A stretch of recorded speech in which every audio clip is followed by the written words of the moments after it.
Alright, a is 1, b is -1 and c निकालना है।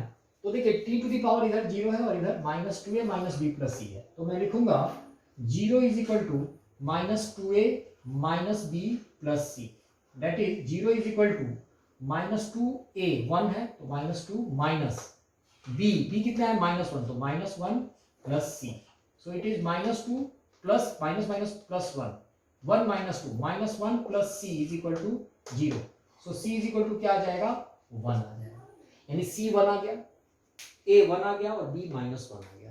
तो हम क्या लिख सकते हैं मास का फॉर्मूला, मास का फॉर्मूला हम लोग लिख सकते हैं f to the power a, है ना, n इज इक्वल टू ही लिख देना चाहिए यहाँ, है ना, यहाँ देखो डायरेक्टली प्रोपोर्शनल लिख के प्रोपोर्शनलिटी कांस्टेंट को 1 ले लेंगे, कोई दिक्कत नहीं है, क्योंकि मास जब डायमेंशनल फॉर्मूला की बात आएगी ना तो कांस्टेंट का कोई रोल नहीं है।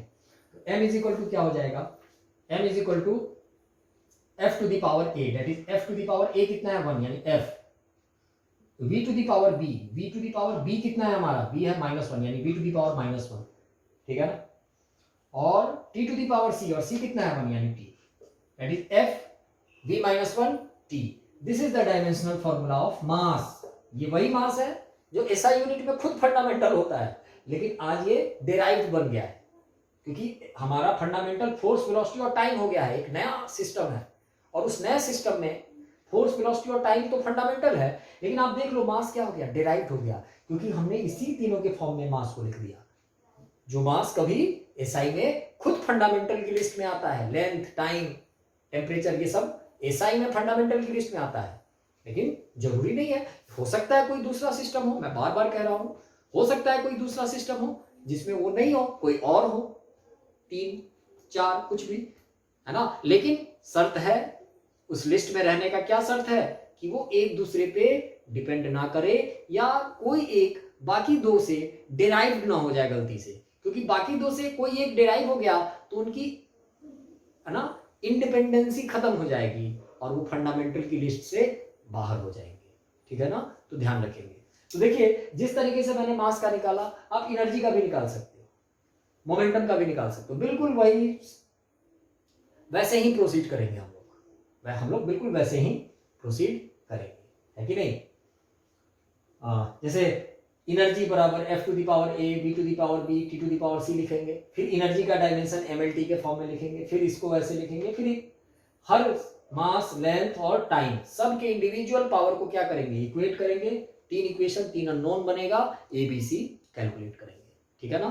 तो मैं एनर्जी और मोमेंटम ये दोनों आप खुद करना, एनर्जी और मोमेंटम का दोनों आप खुद निकालना, ये 2 होमवर्क हो गए आपको।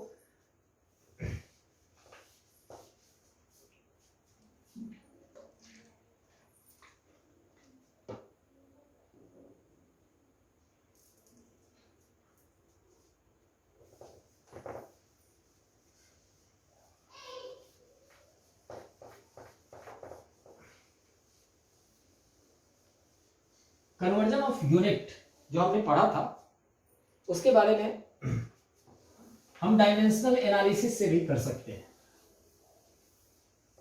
डायमेंशनल एनालिसिस से भी कर सकते हैं। इस बात को आप 2 मिनट समझ लीजिए, है ना, हालांकि आप उस टॉपिक को पढ़ चुके हो, लेकिन फिर भी मैं एक बार और बता देता हूं, N1 UN = N2 U2। जैसे देखो एग्जांपल के लिए फोर्स की यूनिट हम क्या लिखते हैं एसआई में, फोर्स की यूनिट एसआई में होती है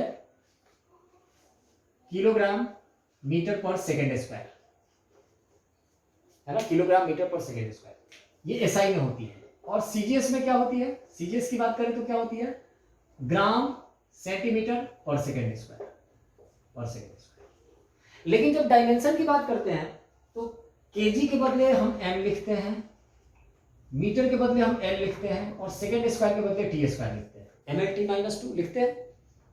उसी तरीके से ये ग्राम, ये सेंटीमीटर और ये सेकेंड स्क्वायर, ये भी क्या होता है, तो हम सिस्टम कोई भी फॉलो करें, ग्राम है तो मास ही ना, सेंटीमीटर है तो लेंथ ही, मीटर भी एक प्रकार का लेंथ है, सेंटीमीटर भी लेंथ है, सेकेंड स्क्वायर यहां भी है, सेकेंड स्क्वायर यहां भी है।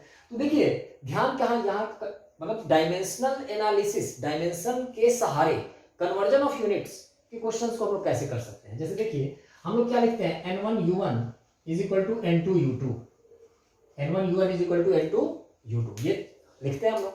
और ये जब लिखते हैं तो हम लोग ध्यान ये रखते हैं कि जैसे n1 पता है, u1 पता है, u2 पता है, तो n2 निकालते हैं, n2 हम लोग निकालते हैं। तो देखिए अगर मैं इसको m1 l1 t1 बोल रहा हूं, इसको मैं m2 है तो मास ही, तो m2 l2 t2 बोल रहा हूं, है कि नहीं। तो ध्यान ये रखना होता है कि अगर मैं n1 इंटू m1 पे पावर a, l1 पे पावर b, t1 पे पावर c लिख रहा हूं, तो is equal to n2 into इधर मुझे m2 पे पावर a, l2 पे पावर b और t2 पे पावर c ही लिखना होगा। पूछो क्यों? क्योंकि अगर मैं इक्वेट कर रहा हूं, जैसे देखिए फोर्स की यूनिट एसआई में और सीजीएस में देखिए, जैसे यहाँ केजी है, केजी पे पावर 1 है, तो उधर भी भले ग्राम है, मास की यूनिट उधर अलग है, लेकिन उसका जो पावर इन्वॉल्व है उतना ही रहेगा, क्योंकि ये दोनों उसी सेम फिजिकल क्वांटिटी की यूनिट है ना। उसी तरीके से यहाँ अगर मीटर है तो यहाँ मीटर पे पावर 1 है, तो यहाँ भी सेंटीमीटर पे पावर 1 ही रहेगा। उसी तरीके से मतलब मैंने अगर m1 l1 t1 मान लिया इधर के मास लेंथ टाइम को, और इधर के मास लेंथ टाइम को m2 l2 t2 माना है, तो जब हम इक्वेट करेंगे तो सबका पावर क्या रहना चाहिए, सेम रहना चाहिए। सबका पावर क्या रहना चाहिए, सेम रहना चाहिए। तो यहाँ से n2 आ जाएगा बहुत आसानी से, है ना। n2 कैसे आएगा, तो n2 इज इक्वल टू हो जाएगा n1 m1 to the power a, l1 to the power b, t1 to the power c by m2 to the power a, l2 to the power b, t2 to the power c। फिर मैं क्या लिखूंगा, तो फिर लिखूंगा n1 m1 by m2 whole to the power a into l1 by l2 whole to the power b into t1 by t2 whole to the power c, और हमारा n2 calculate हो जाएगा। This is the way n2 निकालने का। अगर n1 पता है, u1 पता है, u2 पता है, तो n2 ऐसे निकाल सकते हैं, n1 into m1 by m2 to the power a, l1 by l2 to the power b, t1 by t2 to the power c, ऐसे हम लोग कैलकुलेट कर सकते हैं। ठीक है ना। जैसे देखिए, जैसे 1 newton is 10 to the power 5 time आता है ना, तो कर सकते हैं। जैसे n1 जो है SI है, 2 जो है CGS है, और 1 न्यूटन को मुझे कन्वर्ट करना है, तो मैं क्या लिखूंगा m1, जैसे m1 क्या था, यहाँ kg था, तो मैं लिखूंगा n1 इंटू m1 को क्या लिख सकता हूँ, 1000 ग्राम लिख सकता हूँ, यानी 1000 m2 लिख सकता हूँ, है ना। ABC हमें पता है, mLT माइनस 2 m पे पावर 1 यानी A1 है, क्योंकि फोर्स की बात हो रही है ना, तो फोर्स में तो ये 1 है, ये 1 है और ये -2 है, तो सारे ABC का वैल्यू रख देंगे, और m1 बाई m2 क्या हो जाएगा, तो kilogram by gram, kilogram by gram कितना हो जाएगा 1000, L1 बाई L2 क्या हो जाएगा, तो L1 बाई L2 हो जाएगा metre by centimetre, 1 metre by 1 centimetre कितना हो जाएगा 100, क्योंकि 1 मीटर को हम 100 सेंटीमीटर लिख सकते हैं। T1 बाई T2 क्या हो जाएगा 1, क्योंकि T1 भी सेकंड है, T2 भी सेकंड है।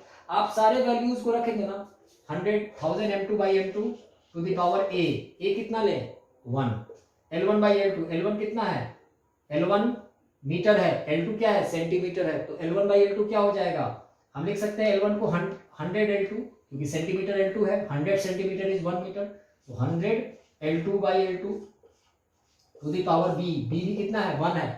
फोर्स की अगर बात करूं तो मैं फोर्स के लिए ये काम कर रहा हूँ, T1 बाई T2 क्या हो जाएगा, तो T1 बाई T2, T1 भी सेकंड है, T2 भी सेकंड है, यानी ये दोनों 1 है, यानी 1 टू द पावर c कितना है -2,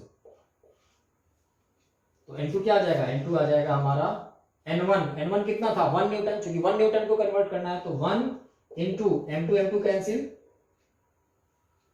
L2 cancel, 1 2 3 4 5 10 to the power 5 into 1 to the power -2 क्या हो जाएगा, तो 1 पे कुछ भी पावर हो 1 ही होता है, तो इंटू 1 क्या हो गया 10 टू द पावर 5, और आता भी है 1 newton 10 to the power 5 time होता है ना, ध्यान रखेंगे। आ भी क्या, एक ही बार में आ गया, तो ध्यान रखेंगे this is the main thing. n2 को कैलकुलेट करने का क्या फॉर्मूला है, n1 into m1 by m2 to the power a into l1 by l2 to the power b into t1 by t2 to the power c। लेकिन ध्यान ये रखेंगे n1 पता होना चाहिए, abc भी पता होना चाहिए, उस पर्टिकुलर जहां भी जिस भी डिराइव्ड फिजिकल क्वांटिटी में कन्वर्जन चल रहा है उसमें मास लेंथ और टाइम का पावर आपको पहले से पता भी होना चाहिए, ताकि abc आप रख पाओ। और फिर क्या पता होना चाहिए, तो m1 बाई m2, जैसे इधर m1 किलोग्राम था, m2 ग्राम था, तो m1 बाई m2 1000 हो गया, L1 बाई L2 इधर मीटर था, उधर सेंटीमीटर था, तो 100 हो गया, T1 बाई T2 इधर भी सेकंड था, इधर भी सेकंड था, तो 1 हो गया। फिर हम आसानी से कन्वर्जन कर लिए, m2 निकल गया, n1 पता था। ठीक है ना। तो तो ऐसे प्रोसीड करेंगे। डायमेंशन की अगर बात करो तो डायमेंशन अब कंप्लीट हुआ। जूम सेशन में अगले वीडियो रिकॉर्डेड लेक्चर में आपको कुछ मैं और क्वेश्चंस करवा दूंगा, उसके बाद डायमेंशंस कंप्लीट हो जाएगा। जूम सेशन में हम प्रैक्टिस करते रहेंगे। Alright, thank you. Hello students, हम लोगों ने homogeneity, accuracy, units and dimension का देख लिया था। मतलब अगर हम बात करें तो यूनिट्स एंड डायमेंशन हमारा केवल यूनिट्स एंड डायमेंशन कंप्लीट हो गया है ना। अभी यूनिट्स, डायमेंशन एंड मेजरमेंट, इन तीनों को मिला करके जनरली जब हम बुक पढ़ते हैं, एंट्रेंस की तैयारी की बुक या एनसीईआरटी की बात करो, तो जब नीट और जेई के प्रिपरेशन के रिगार्डिंग जो किताबें होती हैं उसमें यूनिट्स, डायमेंशन के साथ मेजरमेंट भी पढ़ा दिया जाता है ना। मेजरमेंट जिसमें हम एरर, मेथड ऑफ मेजरिंग, जैसे कुछ डिवाइसेज हैं जो नीट में तो नहीं, जेई मेन में उनसे क्वेश्चंस आते हैं, नीट में बिल्कुल नहीं आता है। कुछ डिवाइसेज हैं जैसे वर्नियर कैलिपर, स्क्रू गॉज।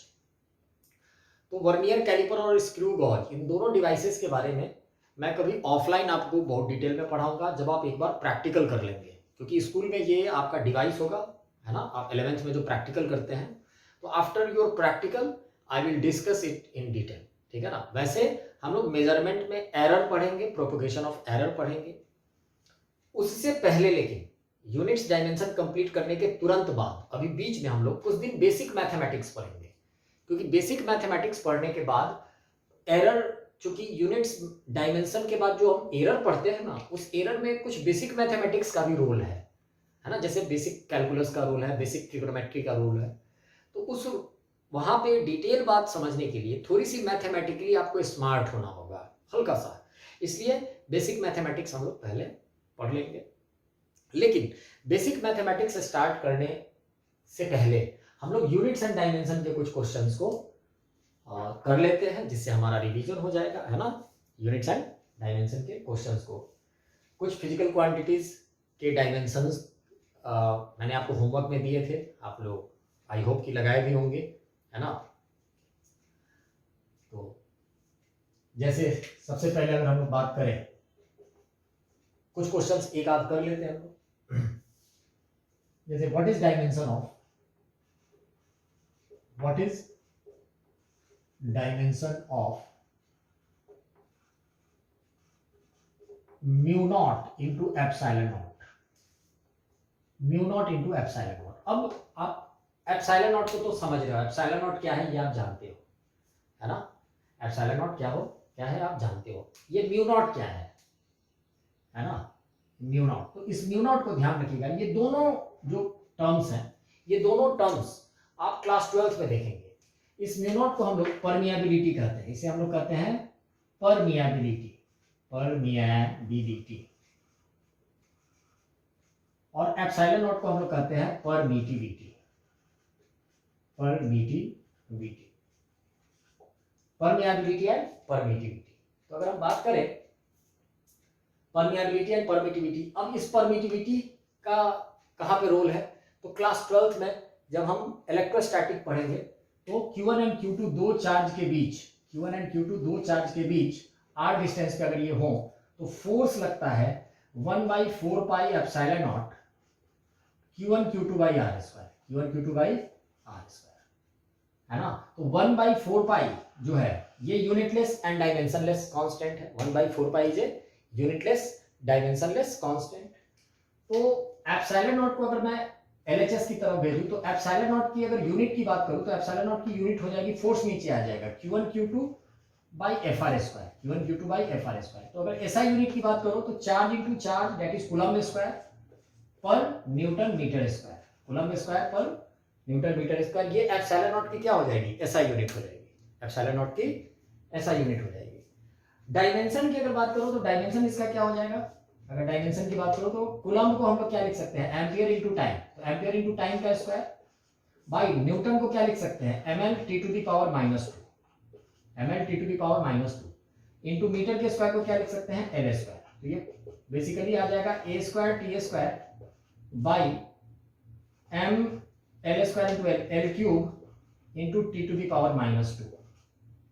तो अगर इसको फिर फर्दर लिखें, यहाँ के बाद मैं ऊपर लिखता हूँ, यहाँ के बाद यहाँ लिख रहा हूँ तो ये आ जाएगा m ऊपर चला जाएगा m टू द पावर -1 है ना, l to the power -3, t to the power ये -2 ऊपर जाके +2 बन जाएगा t टू द पावर 4 और a स्क्वायर तो है, a स्क्वायर तो हमारा है यानी m -1 l -3 t to the power 4 a square. This is the dimension of permittivity.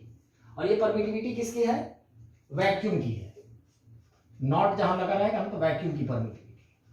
ये परमिएबिलिटी भी किसकी है? तो नॉट लगा हुआ है, ये भी वैक्यूम की है। परमिटिविटी का तो काम हमारा बन गया है ना, परमिटिविटी का काम बन गया, उसका डायमेंशन आ गया। अब हम बात करते हैं परमिएबिलिटी की। तो देखिए ये तो इलेक्ट्रोस्टैटिक चैप्टर में आएगा, चैप्टर 1 में आएगा 12th में। ये चीज आएगा चैप्टर 4, 5 में जब हम मैग्नेटिज्म पढ़ेंगे 12th में जाने के बाद, परमिएबिलिटी। अब इसको हम लोग कैसे निकालते हैं? तो देखिए हम लोग पढ़ेंगे सबसे पहले इसको समझने से पहले एक फिजिकल क्वांटिटी आएगा, magnetic field. Magnetic field, magnetic field is B. Magnetic field का जो सिंबल होगा वो बी का होगा। मैग्नेटिक फील्ड बी को कैसे, इसका डायमेंशन कोई कहेगा इसकी यूनिट, इसका डायमेंशन क्या होगा? तो यूनिट और डायमेंशन हम लोग निकाल सकते हैं। जैसे देखिए F इज इक्वल टू, एक फॉर्मूला हम लोग यूज करेंगे BIL। F is equal to BIL। हम लोग, अब आप सोचेंगे कि सर ये फोर्स ये कहाँ आएगा ये फॉर्मूला? तो ये भी फॉर्मूला उसी चैप्टर में आएगा। हम लोग देखते हैं कि किसी करंट कैरिंग रॉड पे एक रॉड है या एक थिन वायर है, उसमें कोई I करंट जा रहा हो, उसका लेंथ L हो, तो उसमें magnetic force B into I into L के बराबर लगता है। किस सिचुएशन में लगता है, कैसे लगता है, ये बात की बात है, ये तो क्लास 12th में पढ़ेंगे आप। आज हम केवल इस फॉर्मूले से B का डायमेंशन और यूनिट निकालेंगे। तो यहां से B इज इक्वल टू क्या आ जाएगा? तो B इज इक्वल टू आ जाएगा F/IL। देखिए ध्यान रखेंगे, आप भले ही अभी क्लास 11th स्टार्ट किए हो, लेकिन ये फॉर्मूला जरूर ध्यान रखना। इस फॉर्मूले से क्या फायदा है? तो आप B मैग्नेटिक फील्ड का क्या निकाल सकते हो यहां से, यूनिट और डायमेंशन। तो B is equal to F/IL। F की यूनिट क्या हो जाएगी? न्यूटन, I की यूनिट एम्पियर और लेंथ की यूनिट मीटर, न्यूटन पर एम्पियर मीटर। और पता है इसी चीज को हम लोग टेस्ला भी कहते हैं, आप लोग नाम सुने होंगे इसी चीज को, Tesla, Nikola Tesla was a scientist. उसी के नाम पे मैग्नेटिक फील्ड की यूनिट आती है, उसी के नाम पे मैग्नेटिक फील्ड की क्या आती है? यूनिट आती है, टेस्ला। तो चलो यूनिट तो निकल गया, डायमेंशन क्या होगा? अगर डायमेंशन की बात करो तो B का डायमेंशन हो जाएगा हमारा, न्यूटन को क्या लिख सकते हैं? mn t to the power -2 by ampere का A है ना, F/IL है ना, current into length m metre, A और मीटर को क्या लिख सकते हैं? L। तो L कैंसिल हो जाएगा, यानी it will be mt -2 A-1। ये आ जाएगा डायमेंशन B का, mt -2 A-1। This is the dimension of B यानी मैग्नेटिक फील्ड। ऑलराइट, तो अगर हम बात करें कि चलो B का तो निकल गया, अब इस B से इस म्यू नॉट का क्या रिलेशनशिप है, इसको भी हमें देखना होगा। हमारा परमिटिविटी एप्सिलॉन नॉट का तो आ चुका है ना। तो इसके बाद अगर हम लोग देखें तो फिर आप उसी चैप्टर में, मैग्नेटिज्म चैप्टर में ही एक और कॉन्सेप्ट हम लोग पढ़ेंगे, है ना, एक और कॉन्सेप्ट पढ़ेंगे। वो कॉन्सेप्ट क्या है? वो कॉन्सेप्ट है कि mt -2 A-1, ये तो B का आ गया। हम लोग देखेंगे कि किसी भी सर्कुलर वायर में I करंट जा रहा हो तो उसके सेंटर पे magnetic field mu naught I by twice of R radius के बराबर होता है। ये भी एक फॉर्मूला हम लोग देखेंगे।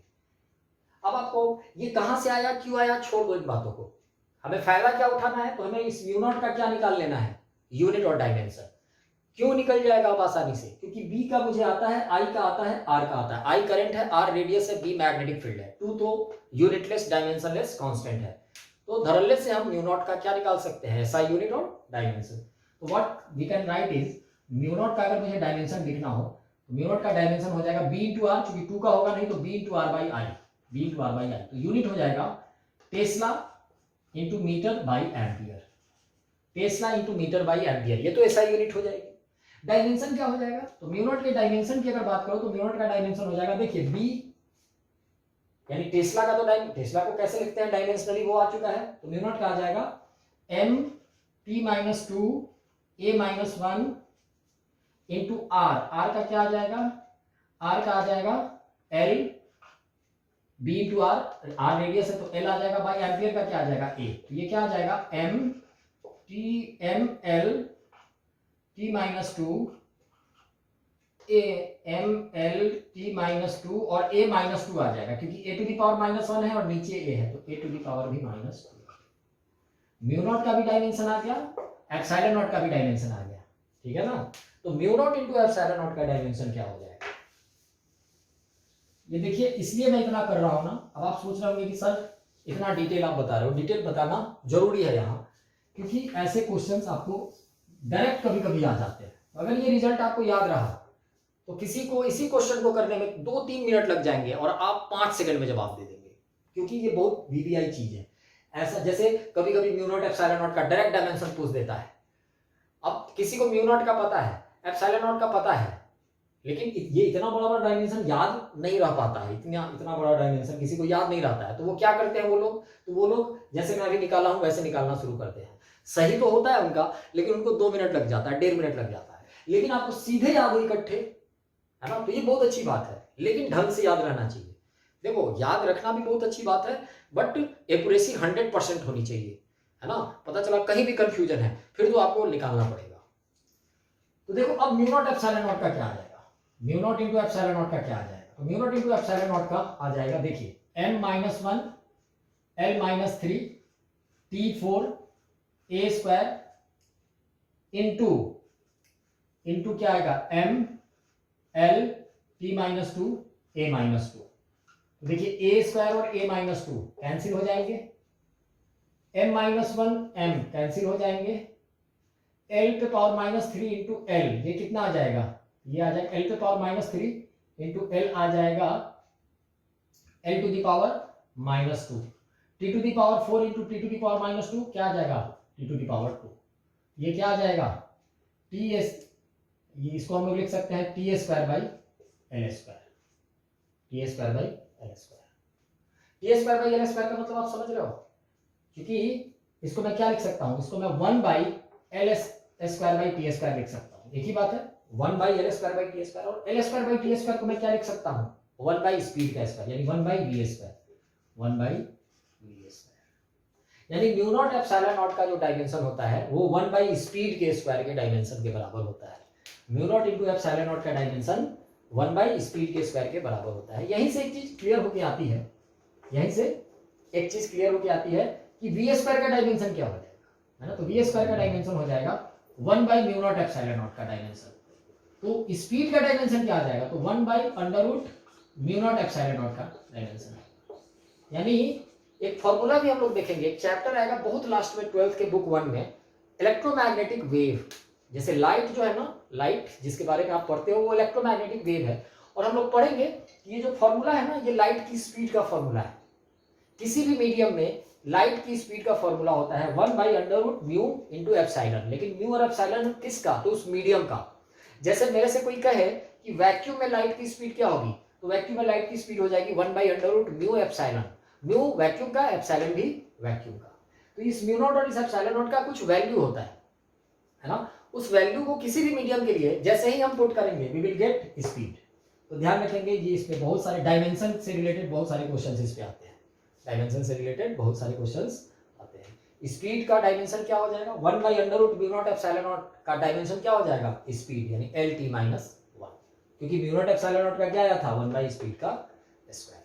ऑलराइट।